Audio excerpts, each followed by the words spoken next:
বড় বকুল তলায় লইয়া রহমত লইয়া রওনা দিছে। বিবি অপেক্ষা করতেছে স্বামী আসবে। ঘরের দরওয়াজায় গিয়ে আওয়াজ দেয়া, বিবি গো রাগ কইরো না, আজকে চাউল আনি নাই, ডাউল আনি নাই, আজকে আমি আটা আনি নাই, আজকে আমি রহমত কিনা লইছি। বিবিটাই ডাক দেয়া কয়, স্বামী রহমত মানে বুঝলাম না। লাইব্রেরি থেকে আমি আল্লাহর কোরআন লই আইছি। বিবিটাই ডাক দেয়া কয়, স্বামী তুমি তো রহমত করে নিয়ে আইছো, আমরা মাটির মধ্যে রাতের বেলা ঘুমাই, এই রহমত রাতের বেলা রাখবা কই? এটা তো নিচে রাখা যায় না, এটা তো জমিনে রাখা যায় না রে বিবি। ও স্বামী, এটা কই রাখবা রহমত? স্বামী ডাক দিয়ে কয়, তার ঘরের ভিতরে নাই, কই রাখবো আল্লাহর কোরআন, এই রহমত আমি কোন জায়গায় রাখবো? বিবি ডাক দিয়া কয়, স্বামী তাইলে আসো একটা কাজ করি। কয়, কি কাজ করবা? কয়, রাতকে 2 ভাগ করি, একটা ভাগ তুমি ঘুমাইবা, আর একটা ভাগ আমি রহমতের মাথায় লয়ে দাঁড়ায় থাকবো। ও স্বামী, আমার করে তাক নাই, উঁচু জায়গা নাই, তাইলে আল্লাহর রহমত আমি কই রাখবো?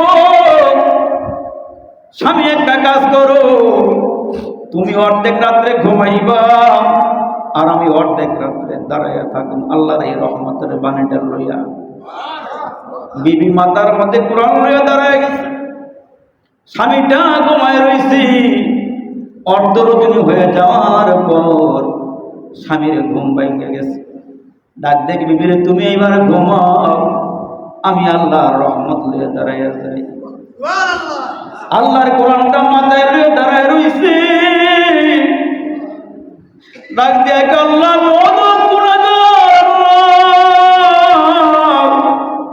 আমি আজকে খানা করে আনি নাই, করে চাউল ডাউল আনি নাই, তোমার রহমত লইয়াছি।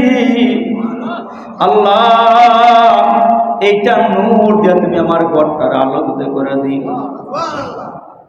এখন বিবি রাতের বেলা ঘুমায় রইছি, ঘুমের ঘরে স্বপ্নে কি জানি দেখাইতেছে, ও আল্লাহর বান্দি, তুমি আসলে মাথায় রহমত লে দাঁড়াও নাই, তুমি আল্লাহর জান্নাত কিনা বলাইছো, তুমি আল্লাহর জান্নাত অবধারিত করে বলাইছো। এই কোরআন তোমার জন্য সুপারিশ করবি। এ আল্লাহর বান্দি, সকালবেলা বাহিরে গিয়ে দাঁড়াইবা, তোমার একটা লোক ডাক দিব। আল্লাহু আকবার। সকালবেলা লোকটা বাহিরে গিয়ে দাঁড়াইছে, তাকায় দেখে গো তার ঘরের সামনে খাবারের বস্তা হিসাব ভরে গেছে, খাবারের বস্তা হিসাব ভরে গেছে। কে খাবার দিয়ে গেল, কে দিয়ে গেল পরিচয় নাই, পরিচয় নাই, পরিচয় নাই। মুসলমান কাগজের মধ্যে লেখা দেখা যায়, ওই তুমি আল্লাহর কালাম লয়ে দাঁড়াইছো, আর আমার আল্লাহ তোমার জন্য খানা লয়ে দাঁড়াইছে। তুমি আল্লাহর রহমত লয়ে দাঁড়াইছো, আল্লাহ তোমার খানার বরকত লয়ে দাঁড়াইছে।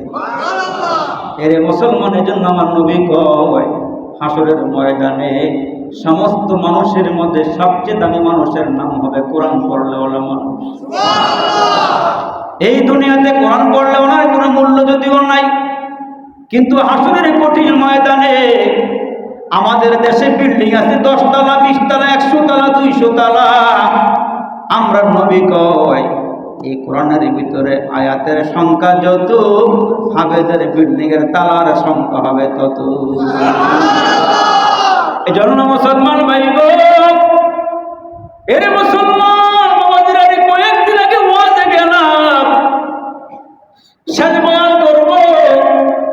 হাফেজ হুজুর ডাক দেখে, আরবি ভাই, আমার মাদ্রাসা থেকে 10টা ছেলে হাফেজে কোরআন হয়েছে, আপনি একটু মাথায় পাগড়ি পেঁচায় দিয়ে যায়।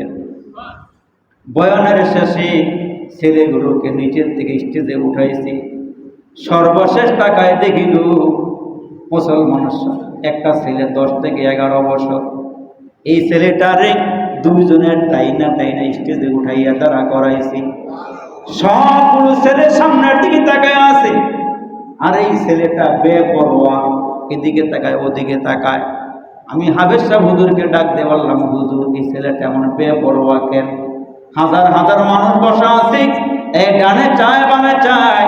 হাফেজ সাহেব হুজুর হাউমা করে কান্না করে দিয়ে কয়, আরিফি ভাই এই ছেলেটা অন্ধ, ছেলেটাই চুপে দেখে না। মাদ্রাসার মধ্যে এর মতন পত্র আর আরেকটা ছেলে নাই, বাবা দুনিয়াতে নাই। 11 মাসে ছেলেটা আমার মাদ্রাসায় হাফেজ হয়েছে ভাই, 11 মাসে ছেলেটা হাফেজ হয়েছে। মাদ্রাসা বন্ধ দিলে বাড়িতে যায় না। ছেলেটা 5 ওয়াক্ত নামাজ পড়ে, মাথার মধ্যে পাগড়ি পেঁচাইয়া পেঁচাইয়া। ভাই ও মাদ্রাসা বন্ধ দিলে বাড়িতে যায় না। আমি জিজ্ঞাইলাম কে? ওই বাড়িতে তার মা আছে, বাবা নাই। 5 ওয়াক্ত নামাজ পড়তে মসজিদে তারে কে লয়ে যাইব, এই জন্য সে বাড়িতে যায় না। মাথার মধ্যে পাগড়ি পেছানো শুরু করে দিলাম। ছেলেদের গার্জিয়ান গুলো পিছনে দাঁড়ায় রয়েছে। প্রত্যেকটা হাফেজের কাঁধে হাত দিয়া দিয়া তারা বাবারা দাঁড়ায় রয়েছে। বাবাদের জন্য সম্মানজনক কিছু একটা আছে, একটা করে টুপি আর তসবিহ।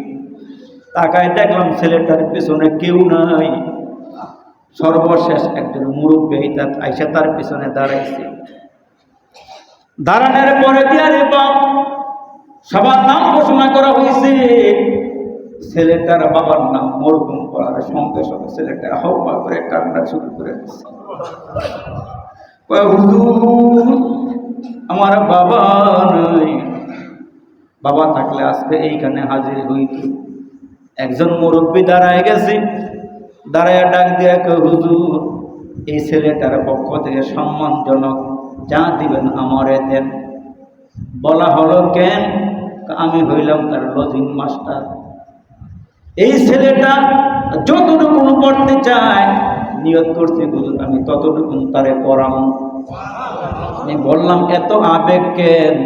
হুজুর আবেগ হওয়ার পিছনে কারণ হইল আমার ঘরের থেকে অসুখ যায় না, বালা মুসিবত যায় না, রোগ বিমারি যায় না। হাফেজ সাহেব হুজুর যেদিন এই ছেলেকে আমার ঘরে লজিং দিল, 3 বেলা খাবার আমার ঘরে খায়। ছেলেটা আমার ঘরে পাড়া দেওয়ার সঙ্গে সঙ্গে আমার ঘরের থেকে সব বিপদ আল্লাহ দূর করে দিয়েছে। হুজুর আমি একজন কৃষক মানুষ, গরিব মানুষ, আমি কিছু চাষাবাদ করি। এই ছেলেটা যেই দিন আমার ঘরে পাড়া দিয়েছে হুজুর, ওই দিন থেকে আমার জমিনের মধ্যে কোনো কীটনাশক ওষুধ দেওয়া লাগে না। ও হুজুর অন্যের জমিনের দান হয় 25 থেকে 20 থেকে 25 মন। আল্লাহ রহমতে এই ছেলেটা আমার ঘরে পড়া দেওয়ার পরে থেকে আমার খেতে ফসল হয় 30 থেকে 35-40 মন। হুজুর আমি কি বলবো, বলার ভাষা নাই। বাপুরে হায়াতের জীবনে ঘটনা কম দেখি নাই। 25টা বছর ধরে ওয়াজের লাইনে ঘুরতে ঘুরতে সারা বাংলার আনাচে কানাচে ঘুরলাম। কত রাত্রে বাড়িতে আসি, কুয়াশার কারণে গাড়ি চালাইতে পারি না। উত্তরবঙ্গের সবার থেকে যখন আসতেছি, ফজরের নামাজ পড়লাম টাঙ্গাইল মেন রোডের মসজিদের পাশে মাদ্রাসা। দেখলাম সামনে অনেক কুয়াশা, বললাম একটু দেরি করে যায় আর একটু কুয়াশা কম। তাকায় দিকে সবগুলো ছেলে মাদ্রাসায় চলে গেছে। একটা ছেলের বয়স 7 থেকে 8 বছর হইল।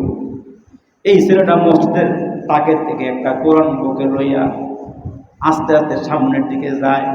আমি বললাম যেহেতু আমি একটু পরে যাব, দেখি এই বাচ্চাটাই কি করে। পিছনে পিছনে গিয়া আমি একটু দূরে দাঁড়াইলাম।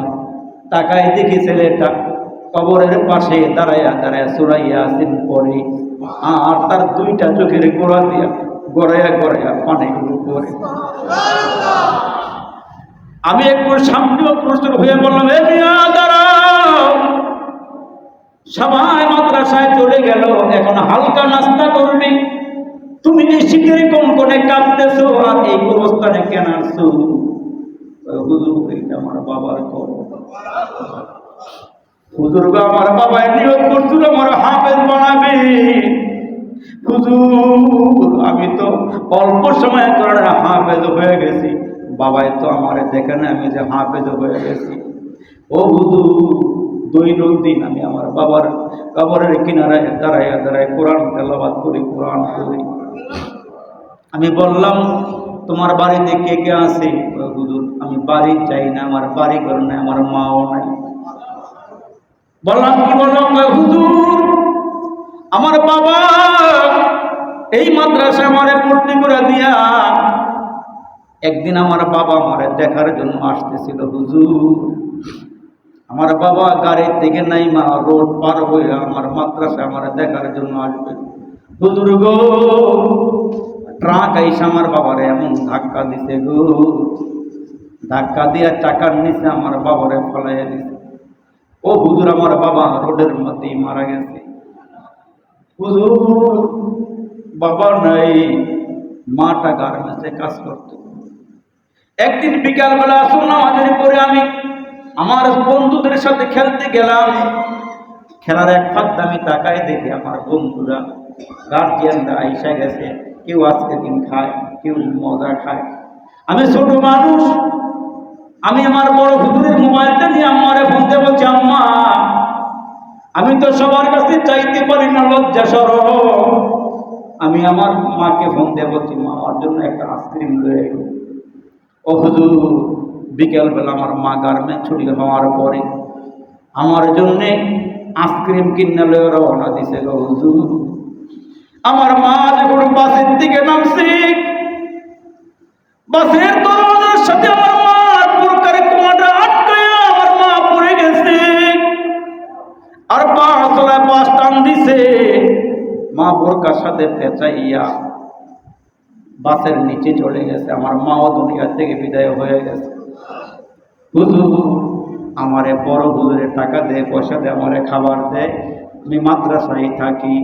এরে বাপ, এই যে ছেলেগুলো মাদ্রাসায় পড়ে পড়ে হাফেজ হইতেছে, আল্লাহ জগৎটা রাখতো না, দুনিয়াটা রাখতো না। ওই যে হাফেজে কোরআনের উসিলায়, একজন আলেমের উসিলায়, একজন মোমেন বান্দার উসিলে আল্লাহ জমিনটা এখনো টিকায়া রাখছে। এই জন্য আমার আল্লাহ ডাক দিয়ে কয়, জমিনে কোরআন থাকবে যতদিন, আসমান নিজাম, জমিনের নিজাম থাকবে ততদিন। আওয়াজ জোরে করুন আল্লাহু আকবার। এই জন্য মুসলমান ভাইরা রে আমার, নবীজি ডাক দিয়ে কয়, আমার উম্মত যদি সম্মানী হতে চায়, আমার উম্মত দামি হইতে চায়, তাইলে আমার উম্মত এক নাম্বার কাজ করবে, বেশি বেশি কোরআন পড়বে। মসজিদে আসছেন, মসজিদে আইসারে বা আপনি পারলে আল্লাহর কোরআনটা লন। ওই যে 12 বর্ষের মুরব্বী তো লেখাপড়া জানতো না, মূর্খ মানুষ, সারাদিন খেতে কাজ কাম করে, আইলের ওপরে গামছাটা বিছাই বিছাই নামাজ পড়ে, বাড়িতে এসে আসার নামাজের পরে ঘুমাইবার আগে আগে কোরআনটা খুইলা এই শাহাদাত আঙ্গুল দিয়া খালি আয়াতের ওপরে আঙ্গুলটা দিয়া এদিক থেকে দিকে আনে আর বলে, আল্লাহ তুমি সত্য, তোমার কালাম সত্য, তুমি সত্য, তোমার কালাম সত্য। এরকম করতে করতে করতে করতে কোরআন অনেকবার শেষ করছি। লোকটা যখন মারা গেছে, মারা যাওয়ার পরে দিয়া কবর নামাইছি। কবর নামাইবার পর কবরটার থেকে যখন মুসলমান ভাইরা যিনি নামাইছেন তার কাগজের টুকরা পড়ছে, কাগজ উঠাইতে গেছে, তাকায় দেখে কবরের ভিতর থেকে মেশকের ঘেরান আসতেছি, কবরটা আলোকিত হয়ে গেছে। বাড়িতে জানতে চাওয়া হইলে সবাই বলতেছে, মুরব্বী 5 ওয়াক্ত নামাজের মধ্যে অনেক নামাজ আল্লাহর কবরে পড়তে পারে নাই, ক্ষেতের আইলের ওপরে পড়ছে, এশার নামাজটা জামাতে কইরা আল্লাহর কোরআন লইয়া কইছি, আল্লাহ তুমি সত্য, তোমার কালাম সত্য। এই উসিলে আল্লাহ তারে মাফ করে তার কবরটাকে জান্নাতের বাগান বানায় দিছে। এই জন্যে নবীজি বলেন, আমার উম্মত মরতে দেরি হবে, আল্লাহ পাকের জান্নাতে যাইতে দেরি হবে না। কে? 1 নম্বর আমল যারা করবে, তালিলে কোরআন, যারা বেশি বেশি কোরআন তেলাওয়াত করবে, যারা বেশি বেশি কোরআন পড়বে। বড় সূরা পড়তে না পারলেও ছোট ছোট সূরাগুলো আপনি বারবার পড়েন। কুল ফালাক, কুল নাস, কুল হুয়াল্লাহর সূরা, ইজাদার সূরা, তাবাতিয়াতার সূরা, এই সূরাগুলো আপনি বসে বসে পড়েন, এগুলো তেলাওয়াত করেন, তাহলে আপনার কবর দামি হবে, পরকাল দামি হবে। তাহলে পরকালে গিয়া আল্লাহর সামনে দাঁড়াইবার পারুন যে, আল্লাহ বড় সূরা পড়তে পারি নাই, ছোট ছোট সূরাগুলো পড়ছিলাম। এর সাথে আমার সম্পর্ক। নবীজি আল্লাহর ঘরে ঢুকছেন, ঢুইকা গিয়ে দেখেন এক করোনার এক যুবক বৈশা বৈশা খালি কুল হল্লার সূরা পড়ে, খালি কুল হল্লার সূরা পড়ে। নবীজি অনেকক্ষণ পরে ডাক দেখে, এদিকে আসো। তোমার দিকে তাকায় তাকায় দেখলাম তুমি খালি কুল হল্লার সূরা বারবার বারবার পড়ো, তোমার কি আর কোনো সূরা মুখস্থ নাই, আর কোনো সূরা জানো না? ওই সাহাবী ডাক দেখে, নবী গো, আমার আরো সূরা মুখস্থ আছে, কিন্তু আমি কুল হল্লার সূরাটারে মহব্বত করি, এই সূরাটার আমি মহব্বত করি। আল্লাহ পাকের রাসূল ডাক দেখো, সাহাবী রে, তুমি যেহেতু কুল হল্লার সূরারে মহব্বত করো, এই সূরা তোমার আল্লাহর জান্নাতে পৌঁছায় দিব, এই সূরা তোমার আল্লাহর জান্নাতে লইয়া যাইব। এই জন্য আমরা নবী কই তালিলে কোরআন, যারা বেশি বেশি কোরআন পড়বেন, যারা কোরআন তেলাওয়াত শুনবেন, দুইটা জিনিস আপনার জন্য সুপারিশ করবে। এক হলো মাহে রমজানের রোজা, দ্বিতীয় হইল আমার আল্লাহর কোরআন। এই কোরআন বলবো, আল্লাহ তোমার বান্দা সারাদিন রোজা রাইখা রাতের তারাবিতে কোরআন তেলাওয়াত শুনছি, আল্লাহ এই কোরআন তেলাওয়াত শুনতে গিয়ে তোমার বান্দা ঘুমাইতে পারে নাই, আল্লাহ গো আমি তার জন্য সুপারিশ করি। রোজায় বলবে, আল্লাহ তোমার বান্দা সারাদিন পানাহার করে নাই, খাওয়া দাওয়া করে নাই, আল্লাহ তোমার কাছে বলতেছি তোমার বান্দার জন্য আমার সুপারিশ কবুল করো। আমার আল্লাহ বলবেন, আমি একটা স্পেশাল দরওয়াজা বানাইছি, ওইটা হচ্ছে যারা রোজা রাখবে এদের জন্য বানাইছি, এরা যখন ভিতরে ঢুকবে এই দরওয়াজা বন্ধ করে